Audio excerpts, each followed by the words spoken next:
ځکه الله تعالی د انسان دا زړه داسې جوړ کړی دی او علما دا لیکي چې دا زړه بسیط دی او د بسیط معنا دوی دا کوي چې هغې په یو حالت کې د دوو شانو برداشت نسی کولی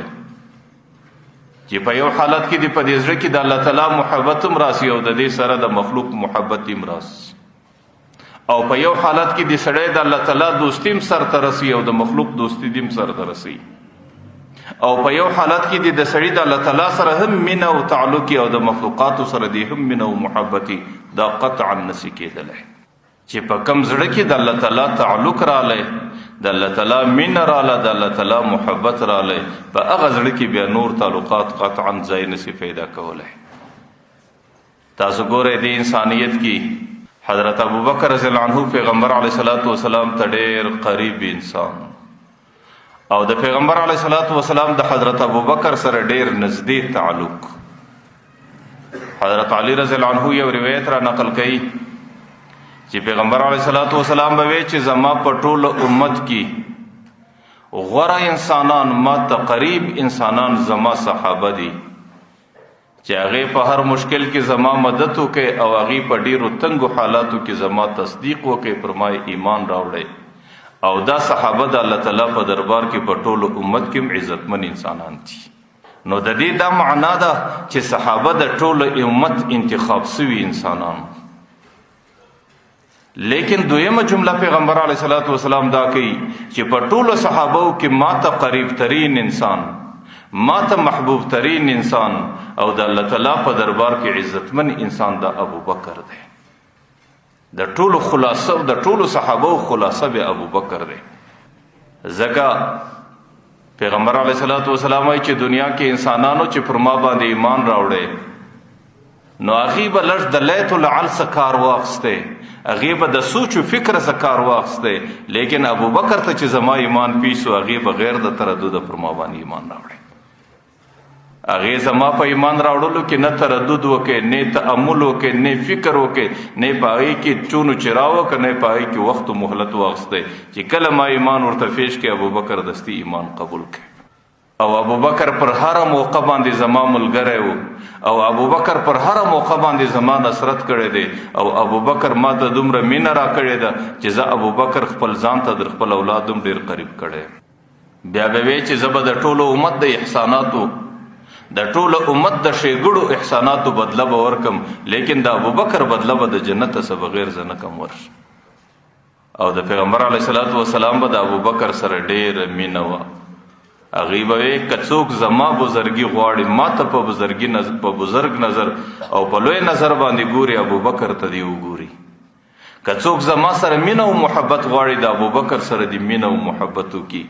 او که څوک د الله تعالی دربار کې د الله تعالی رضا غواړي د ابوبکر په اطاعت کې دې زندگی تېره کړي او بیا به دا ویل ابوبکر هغه سړی دی چې زما څه وروسته به زما د امت اولنی خلیفه ابوبکر شي پیغمبر علیه الصلاۃ والسلام حضرت ابوبکر پر ډیرو موقعو باندې وازمویې د ابوبکر ډیر امتحانات وسلو لیکن پر هر موقع باندې پیغمبر علیه الصلاۃ والسلام په خپل تعلق کې ابوبکر قابل اعتماد انسان پیدا کړ چې کله د هجرت په سفر باندې پیغمبر علیه الصلاۃ والسلام راځي نو غار ثور کې د غره په سر کې په غار کې شپې تېروي او قرآن کریم د هغې د دواړو د دوستۍ ذکر کوي اذ هما فی الغار اذ یقول لصاحبه لا تحزن ان الله معنا د ابوبکر سره به ډېر غم پیدا سو په هغه غار کې چې کافران راورسېدو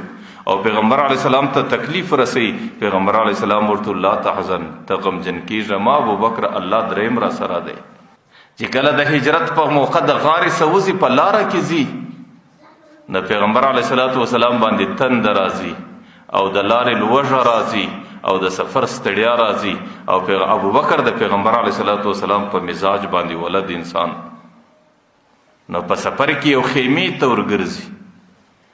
هغه خیمه د ام معبد یو زنانه ده د هغې په دې خیمه کې وچې بزې ولاړې دي د پیغمبر علیه الصلاۃ والسلام متعلق ابوبکر ورته وایي چې موږ د لارې مسافر یو لږ تږي یو موږ ته لږ د شیدو بندوبست راکړه هغه ورته زما په کور کې شیدې نشته زما سره دغه وچې بزې ولاړې دي د پیغمبر علیه الصلاۃ والسلام ورته وایي چې موږ ته د دې څه د شیدو د لویشلو اجازت راکړه پیغمبر علیه الصلاۃ والسلام ته چې اجازه رااله، پیغمبر علیه السلام د هغه بچو بزو پر دی غلان زمانې لاس نسی، د هغې څه دومره شیدې راځي چې د هغې زنانې په خیمه کې چې څومره لوښي دي هغه ټوله ډکېږي.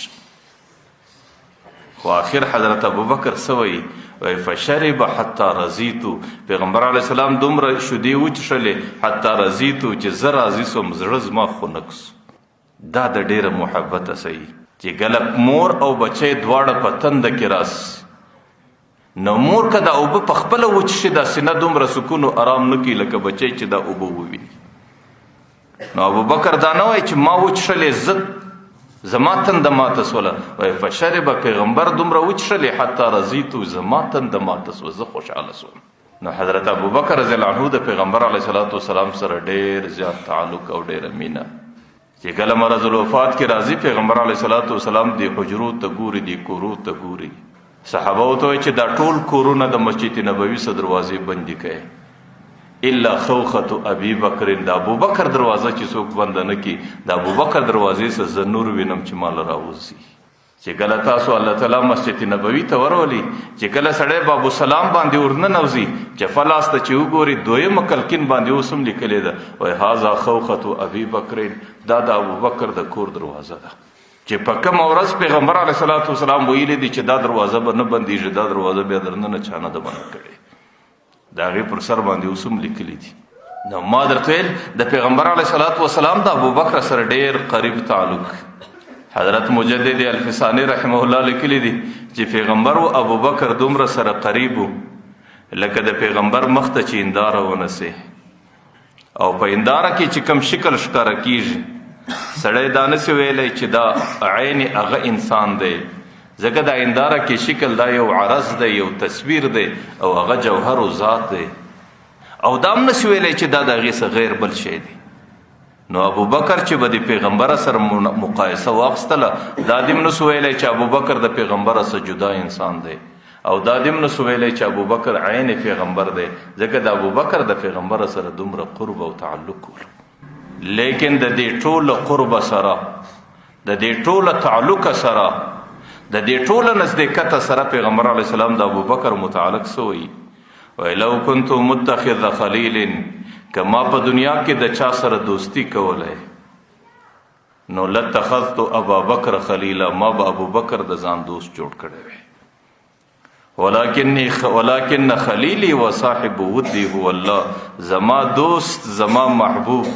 د کم چا سره چې زما مینه او دوستی د هغه صرف د الله تعالی ذات دی، او د الله تعالی د ذات سره د بل چا دوستی نه ځایږي. نو ځکه زه د ابوبکر دوستی په زړه کې د الله د دوستی سره نسم یو ځای کولی.